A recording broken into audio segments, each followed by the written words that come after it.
YouTube? It's your girl DeeDee. Welcome and welcome back to the channel. So I am back with this breaking news, you guys. So Sean Diddy Combs was arrested on yesterday, you guys. He was arrested by federal agents, apparently for trafficking and racketeering charges. Sean Diddy Combs was headed to jail Tuesday to await trial in his federal case after a magistrate ordered him to be held without bail in a case that accuses him of presiding over a sordid empire of sexual crimes. Child. So it was mentioned to me earlier that he was arrested and he had made bail, but apparently that's not the case. He actually has been arrested and he's being held without bail. So I think that was something that they was trying to figure out, if he was going to be able to make bail, but they ended up holding him without bail. That is the latest news. So he's being held without bail in this case. It's saying he pleaded not guilty on Tuesday to racketeering, conspiracy, and he's accused of inducing female victims and male sex workers into drugged up, sometimes days long, sexual performances dubbed freak-offs. And we've heard about these freak-offs, y'all, but this is crazy. The indictment against him also alleges he coerced and abused women for years while using blackmail and shocking acts of violence to keep his victims in line.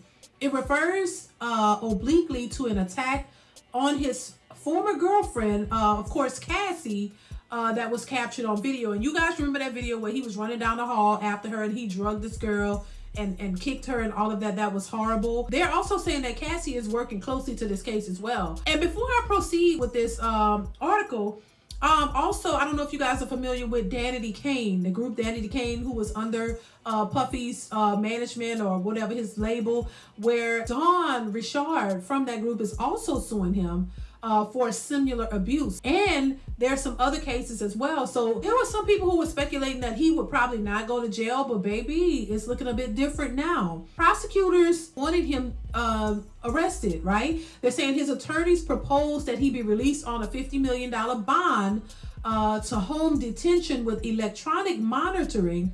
But the U.S. magistrate judge Robin Tarnowski sided with the government. So they wanted to bond him out on $50 million bond, but looks like they didn't do that. They said Combs, who is 54, took a long swig from a water bottle, then was led out of court without handcuffs. As he walked out, he turned toward family members in the audience. Mr. Combs is a fighter. This is what his lawyer says. He is going to fight this to the end. He is innocent, his lawyer said, and that he would appeal the bail decisions. It goes on to say the Bad Boy Records founder is accused of striking, punching, and dragging women, throwing objects and kicking them, and getting his personal assistants, security, and household staff to help him hide it all. Not guilty, Combs told a court, standing to speak after listening to the allegations with his uncuffed hands folded in his lap. Federal prosecutors called him dangerous. Mr. Combs physically and sexually abused victims for decades, is what they're alleging. He used the vast resources of his company to facilitate his abuse and cover up his crimes. Simply put, he is a serial abuser and a serial obstructor, Assistant U.S. Attorney Emily Johnson told a court. She also said he had extensive and exhaustive history of obstruction of justice, including alleged bribery and witness intimidation. Now, before I proceed, you know, there have been a lot of videos coming out alleging that Puffy has been doing stuff like this for years. I've heard lots of stories, and that's been in the public, that people have heard of these alleged abuses toward people in his camp. There are men who came out and said that he allegedly abused, he was abused. There's a lot of stories, and I said this when this first came out, there are a lot of stories alleging these types of things from Diddy, but now it seems like it's really coming to the forefront, and now this is probably going to go to trial. So I don't know if they're going to I'm pretty sure they're going to bring witnesses. We don't know if Cassie is going to be a part of this. We don't know if Dawn is going to, and others as well. This is bad. This is bad. But a lot of people have come out and said that they witnessed this, that he allegedly did this to his ex-girlfriend, who's deceased now, Kim Porter. There are a lot of people who have spoken out on this on YouTube.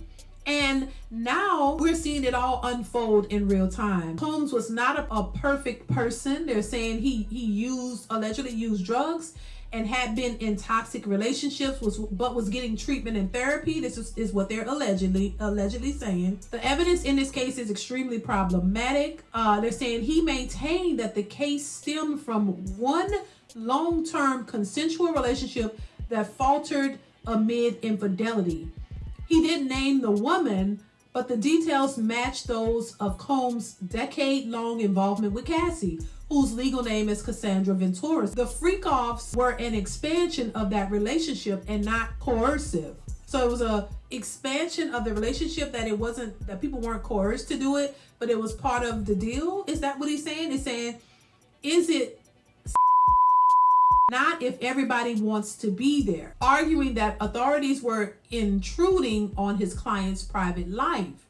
Prosecutors, however, said in court papers that they had interviewed more than 50 victims and witnesses and expect the number to grow. Wow. They said they would use financial, travel, and billing records, electronic data, and communications and videos of the freak-offs to prove their case. So somebody got video somewhere that they say they can prove this. More than 50 people, child, are going to come forward to prove that these were not just an expansion of a relationship and that this was a part of it, but that these people were actually forced or coerced into this. Combs nodded his head at times as his lawyers spoke and occasionally leaned over to converse with them when they were not. The impresario watched other parts of the proceeding expressionlessly, looking straight ahead. Combs was arrested late Monday in Manhattan, roughly 6 months after federal authorities conducted a sex trafficking investigation, raided his homes in Los Angeles and Miami.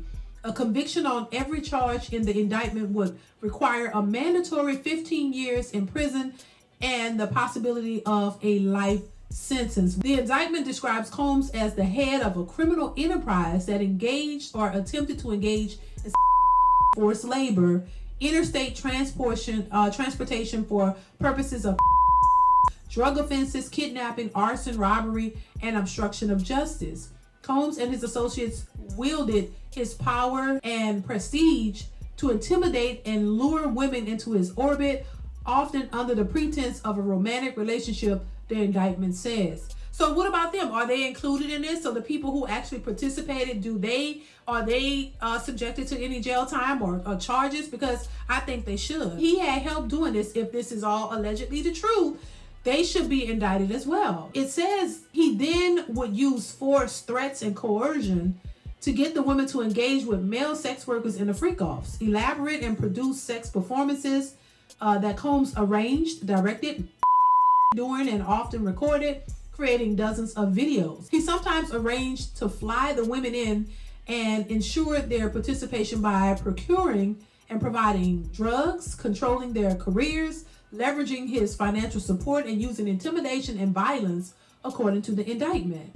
The events could last for days, and Combs and victims would often receive IV fluids to recover from the exertion and drug use, the indictment said. Wow.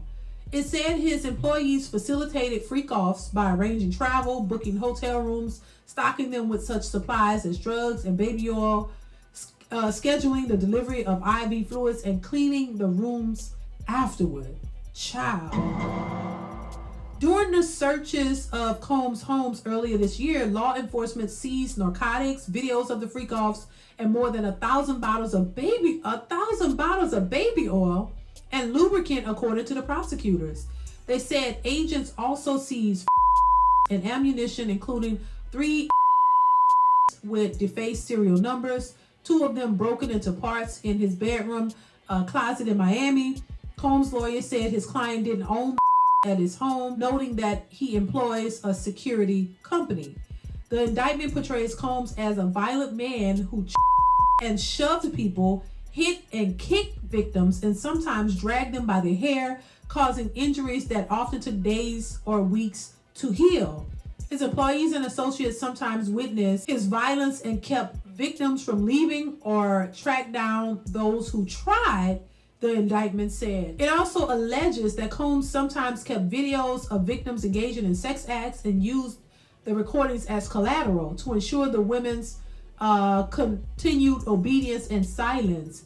He also exerted control over victims by promising career opportunities, providing and threatening to withhold financial support, dictating how they looked, monitoring their health records, and controlling where they lived, according to the indictment. As the threat of criminal charges loomed, Combs and his associates pressured witnesses and victims to stay silent, offering bribes and supplying false narratives of what happened. Also, allegedly in a court filing, prosecutors accused Combs, an unidentified co-conspirator, of someone at point a few days before Christmas in 2011 in order to facilitate a break-in at another person's home. 2 weeks later, Combs set fire to someone's vehicle by slicing open its convertible top and dropping in a Molotov cocktail. All of this, prosecutors alleged, was happening behind the facade of Combs' global music, lifestyle, and clothing business.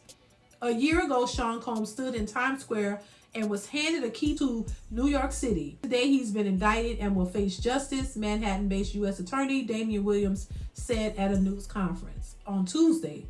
Combs returned the key in June after Mayor Eric Adams requested it back. Combs was recognized as one of the most influential figures in hip-hop before a flood of allegations emerged over the past year. In November, Ventura filed a lawsuit saying he had been her for years. She accused Combs of coercing her and others into unwanted sex in field settings. The suit was settled in one day, but months later, CNN aired hotel security footage showing Combs kicking Ventura and throwing her on the floor. After the video aired, Combs apologized, saying, "I was disgusted when I did it." There were some people who were claiming that wasn't him on the video, but clearly it was him because then he apologized for it. The indictment refers to the attack without naming Ventura and says Combs tried to bribe a hotel security staffer to stay mum about it. Douglas Wigder, a lawyer for Ventura, declined to comment. Combs and his attorneys denied similar allegations made by others in a string of lawsuits. The AP does not typically name people who say they have been unless they come forward publicly, as Ventura did. Baby, listen, that is a lot. That's a lot. That's a lot. We will see how this unfolds. Do you guys think that he'll end up in prison for this? Will he go to jail? Because this is a lot. And all of the stories seem to just keep piling on, And people are saying basically the same things happening and more lawsuits.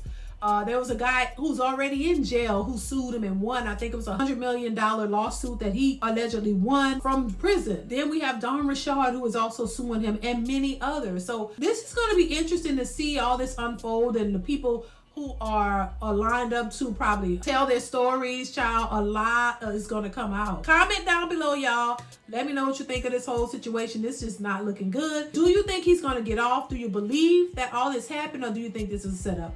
Chime in the comments. I want to hear your thoughts, and I will see you guys in the next one. Bye.